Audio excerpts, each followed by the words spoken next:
life, you will realize the more rewarding thing to do might be the more difficult thing to do. That is a guaranteed way that you will experience opposition. The most important question is not whether it is easy or not. It is it worth it? And the more often that you choose the deep, the difficult, but the right path over the easy path is one that will reward you, your family, and this beautiful nation. He fell believing America was worth dying for. And for 250 years, our history has been written by those who stood firm against every force who swore to break this country.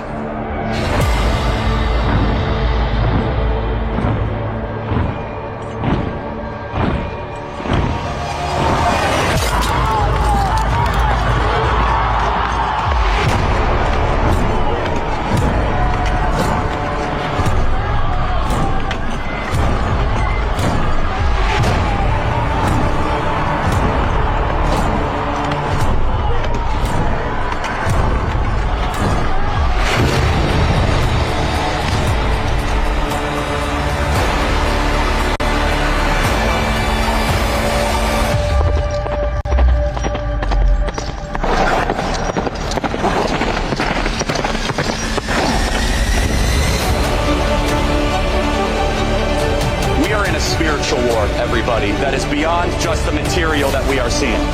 This country was founded by courageous Bible-believing Christians. Jeremiah 29:7, seek the welfare of the nation that you are in, because your welfare is tied to your nation's welfare. What makes this movement different is that you are here as a grassroots response to the top-down revolution happening in this country. Disobedience to tyrants is obedience to God, because liberty is not man's idea, it is God's idea. Will the people who are the sovereign in this country do everything they possibly can with this incredible blessing given to us by God to fight back and win?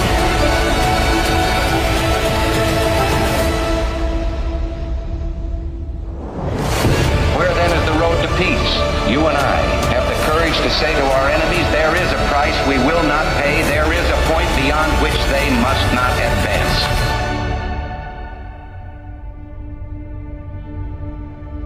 When Turning Point USA was started, I could not have imagined what God had in store for this organization. My political journey was in the midst of the Obama craze in Chicago. As someone who was generally conservative, I realized this generation, millennials, is going to be the most progressive generation in history if we don't do something about this. We're active in about 15 campuses, and we're growing very, very quickly. And keep in mind, this is not just a flash in the pan movement. We're going to become an institution to give them the power and the confidence to stand up and let their voice be heard. I was 18, no idea what I was doing, no connections, no money. We didn't have an office, we didn't have a staff. It was just me just traveling the country doing this, pure grit, pure energy. We are an organization committed to ideas and to principles, not the political parties or politicians. We are in a generational battle right now that the stakes could not be higher. And the experiment and the gift that our founding fathers gave to us could be easily lost if we don't make the proper choices and the right course corrections. That's a lot of people, Utah, I'll tell you what. After Charlie's assassination, we didn't see violence. Instead, we saw what my husband always prayed. We saw revival. You're going to hear of what Charlie did, but I'm here today to tell you the why in what he did. The why brought him the courage. The why brought him the wisdom and the strength.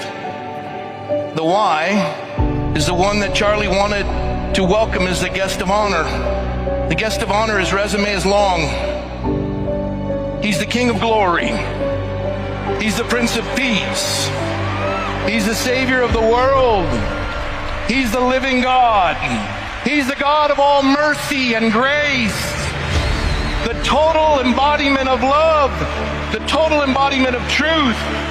And he's here today to call his children back to him. I know I speak for everyone here today when I say that none of us will ever forget Charlie Kirk, we speak with Charlie and for Charlie louder than ever. The tyrant dies and his rule is over. The martyr dies and his rule has just begun. We should be thankful, not angry, to live in this country. Would you agree? We should be thankful. We should be kissing the ground and saying we are the luckiest human beings ever to exist, that we are able to live in this country at this time. And yet I see that half our country seems upset. They seem angry that they're born in this country. America is the greatest country ever to exist, period, bar none. Is the greatest country ever to exist, right? 250 years of brave Americans have proven those words true.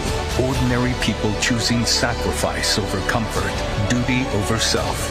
I want to honor God in all that I do. I want to be a great husband, a great father.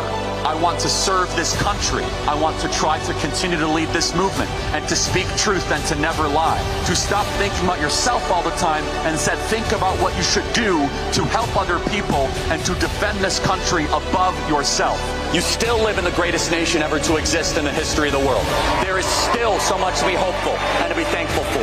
And we have agency. When truth is under attack, America has always answered with voices that refuse to be silenced. Charlie was one of those voices, and now it's our turn to pick up the mic. We have only begun to fight.